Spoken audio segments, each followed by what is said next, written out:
வணக்கம். நான் Sandhya. Welcome to Thamas kitchen. இன்னைக்கு நம்ம சேனல்ல ராகி களி எப்படி செய்றதுன்னு தான் பார்க்க போறோம். நீங்க ஃபர்ஸ்ட் டைம் ராகி களி செய்றீங்கன்னா, என்னென்ன மெத்தட் ஃபாலோ பண்ணணும்? எப்படி செஞ்சா இது ரொம்ப ஈஸியா செஞ்சிடலாம்? பேன்ல ஒட்டாத, கொஞ்சம் கூட கட்டி பிடிக்காத செய்றதுக்கு என்னென்ன மெத்தட் ஃபாலோ பண்ணணும்? எவ்வளோ சீக்கிரம் செஞ்சிடலாம்? அப்படின்னு தான் இந்த வீடியோல பார்க்க போறோம். இது நம்மளுக்கு மீதமாயிருச்சுனா கூட கொஞ்சம் அப்படியே எடுத்து வச்சுட்டு, இந்த மாரி தண்ணீல போட்டு வச்சுட்டு, அடுத்த நாள் மோர் ஊத்தி குடிச்சா இந்த வெயில் காலத்துக்கு அவ்வளோ சூப்பரா இருக்கும். வாங்க இந்த ராகி களி எப்படி செய்கிறதுன்னு பார்க்கலாம். இதுக்கு நம்ம எந்த கப்பில் ராகி மாவு எடுக்கிறோமோ அதே கப்பில் 2 கப் தண்ணி ஊற்றிக்கணும். இது பேனில் ஊற்றிக்கிறோம். ஊற்றிட்டு கொஞ்சம் ஹெவி பாட்டம் பேனாக எடுத்துக்கோங்க. இல்லைன்னா நான்ஸ்டிக் பேன் எடுத்துக்கிட்டாலும் சரி. அது நல்லா தண்ணி கொதிக்கட்டும். அதுக்குள்ளே இன்னும் ஒரு 1/4 கப் தண்ணி எடுத்துக்கோங்க. எடுத்துகிட்டு இந்த மாதிரி ஒரு பவுலில் ஊற்றிக்கோங்க. ஊற்றிட்டு நான் இங்கே எந்த கப்பில் தண்ணி இழந்தனோ அதே கப்பில் இங்கே மாவு நான் ஒரு கப் எடுத்து வச்சுருக்கேன். அதிலேருந்து ஒரு 3 ஸ்பூன் மாவு மட்டும் எடுத்துக்கிறேன். எடுத்துட்டு கொஞ்சம் கூட கட்டிப்படாமல் முதல்ல நம்ம இதை நல்லா கரைச்சிக்கணும். இந்த மாதிரி கரைச்சிட்டு அதுக்குள்ளே இங்கே நம்மளுக்கு தண்ணி நல்லா கொதிச்சிருக்கும். இந்த கொதித்ததில் நம்ம இந்த மாவு இப்போ கலந்து வச்சுருக்கோம் இல்லைங்களா, இந்த ராகி மாவு, அதை அடுப்பை கொஞ்சமாக மீடியம் ஃப்ளேமில் வச்சுட்டு இதை அப்படியே நம்ம ஊற்ற போகிறோம். அதில் இந்த கொதிக்கிற தண்ணியில் கொஞ்சமாக ஒரு 1/4 டீஸ்பூன் உப்பு போட்டுக்கோங்க. உப்பு ஆப்ஷனல் தான், வேணா போட்டுக்கலாம். மோஸ்ட்டாக ராகி களிக்கே போட மாட்டாங்க. அது கூட ஒரு 1/4 டீஸ்பூன் நெய் ஊற்றிக்கோங்க. நீங்கள் நல்லெண்ணெய் வேணாலும் ஊற்றிக்கலாம். ஊற்றிட்டு அதுலேயே நம்ம கரைச்சி வச்சுருக்கோம் இல்லைங்களா ராகி மாவு, அதை ஊற்றிட்டு நல்லா மிக்ஸ் பண்ணிக்கோங்க. இந்த மாதிரி விஸ்க் யூஸ் பண்ணிக்கோங்க.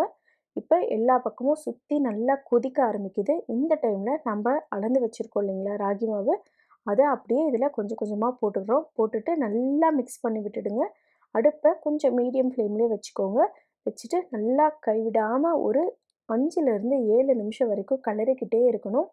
இப்படி கிளறிக்கிட்டே இருக்கும்போது அவங்களுக்கு கட்டிப்படாது. மாவு நல்லா வேக வேக நல்லா கட்டிப்படும். ஸோ கைவிடாமல் கிளறிக்கிட்டே இருக்கணும். இப்போ பாருங்கள், ஒரு 5 நிமிஷத்துக்கு அப்புறம் நல்லா இது கெட்டிப்பட்டுருச்சு. இந்த டைமில் நம்ம நல்லா மறுபடியும் மிக்ஸ் பண்ணி விட்டுட்டு, கொஞ்சம் கூட கட்டி இல்லாமல் எல்லாத்தையும் நல்லா மிக்ஸ் பண்ணி விட்டுடுங்க. மிக்ஸ் பண்ணி விட்டுட்டு அப்படியே அடுப்பை லோ ஃப்ளேமில் வச்சுட்டு இதை ஒரு 5 நிமிஷத்துக்கு மூடி வச்சுருங்க. டிஸ்டர்ப் பண்ணாதீங்க.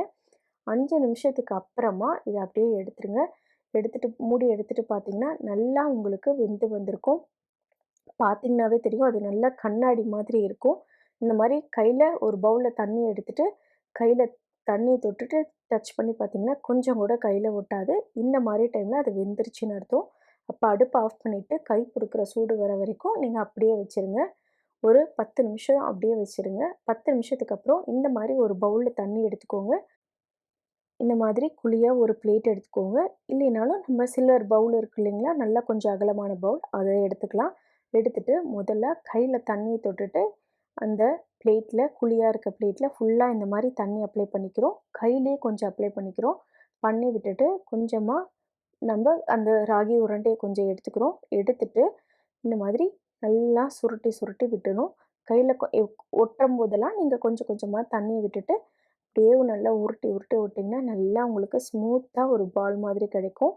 நல்லா இந்த மாதிரி பண்ணி விட்டுட்டா அவ்வளோதான், நம்மளோட ராகி உருண்டை ரெடி. இப்போ அடுத்த உருண்டை செய்யும்போதும் நம்ம கையிலையும் தண்ணி தொட்டுக்கணும். நம்ம செய்கிற உருண்டை பிளேட்லேயும் தண்ணி தொட்டுக்கணும். அப்போ தான் ஒட்டாமல் வரும். இந்த மாதிரி எத்தனை உருண்டை செஞ்சீங்கனாலும் செய்யறதுக்கு முன்னாடி கையிலையும் தண்ணி அப்ளை பண்ணிக்கணும். அதே மாதிரி அந்த பவுல்லையும் தண்ணி போட்டுக்கணும். அப்போ தான் நம்மளுக்கு கொஞ்சம் கூட ஒட்டாமல் வரும். இந்த மாதிரி பவுலையோ இல்லை பிளேட்டையோ உருட்டி உருட்டி விட்டிங்கன்னா கூட போதும். நல்லா ஈஸியாக நம்மளுக்கு வந்துடும். அவ்வளோதான், நம்மளோட ராகி உருண்டை ரெடி ஆகிடுச்சு.